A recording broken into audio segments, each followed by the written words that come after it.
So here's the DRV, like totally stripped down. Basically all that's left is the front block and hammer. And I've taken off the screws here, so you can sort of see what's going on. It's basically just a CCI 12-gram changer that was threaded in there. So we do have air just transferring up through here, and I think it goes up through this recessed hole. I think that holds an O-ring on the main valve body. As Dukie said, there's nothing behind these set screws except injury, so I guess I'm not going to be touching those. I think I might be just taking this off temporarily to do some teching, so I don't have to use all my 12 grams. It's kind of cool, you know, it's 1/8 threaded, so any standard ASA for a mini cocker or remote line can plug in there, macro fitting can plug in there. So it's, honestly, this would be a super easy gun to get running on remote line. It's just not quite as cool. You could also put like a 45-degree fitting here, get the full-on like pirate thing going on in here. Alright, so here's the DSG valve. It's actually really smart. I think he described it as an inside-out Nelson. So this is where the hammer hits right here, and it just forces the whole thing open like that, and you can see this is the power tube. I did have a problem with this O-ring right here. I think it's a number 9 or number 10 O-ring, because I think that ends up sliding right along the power tube here, so that might be a cause of leaks in the future, so look out for that one. And then the sealing face looks like it's just Delrin, so not much to go wrong there. It's a pretty cool little design. Little shocker lube or tri-flow in here kind of helps things slide along. When I opened it up, it was pretty dry, so putting some lube on that helps. But yeah, just to illustrate like how crazy the quality is on these things. Like, this grip is a single piece of CNC plastic. I mean, it's the right shape and size that the CCI changer goes in without having to worry about cross-threading or anything. It's just one big slab of Delrin. It's awesome. Okay, so this is the valve body for the DRV. This is just a giant slab of aluminum. Basically weighs, I'd say it weighs as much as your average space dildo, Ego, DM.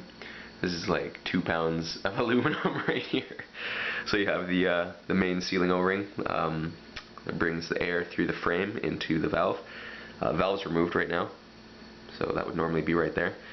This is a velocity screw. So I think you'd only turn the velocity down using this. So to, you know, turn down the velocity, you back that out, and it stops the hammer from going so far in. And this is the lever that controls the feed. I have the third lever out right now since it'll just fall out anyways. And then this right here is a cylinder detent, so it's just like this little Delrin piece with a spring behind it, so that pops into place every time the cylinder rotates so that you have everything lined up to shoot.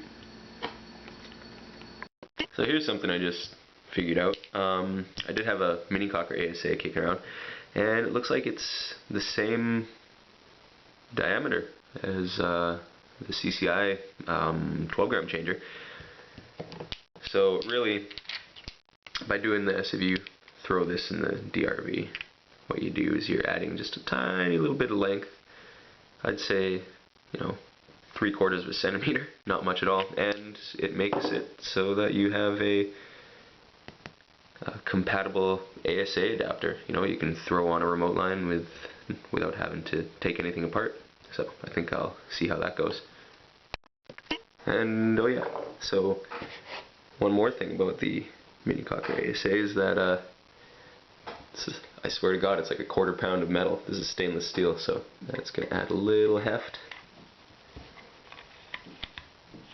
a little bit more heft to the DRV.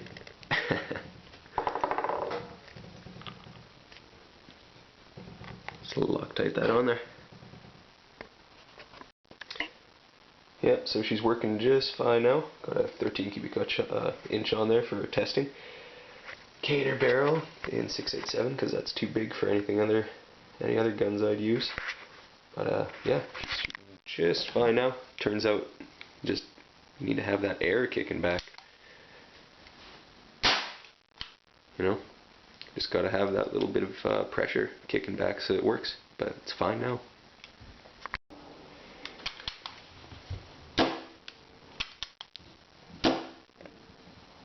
See, that works fine.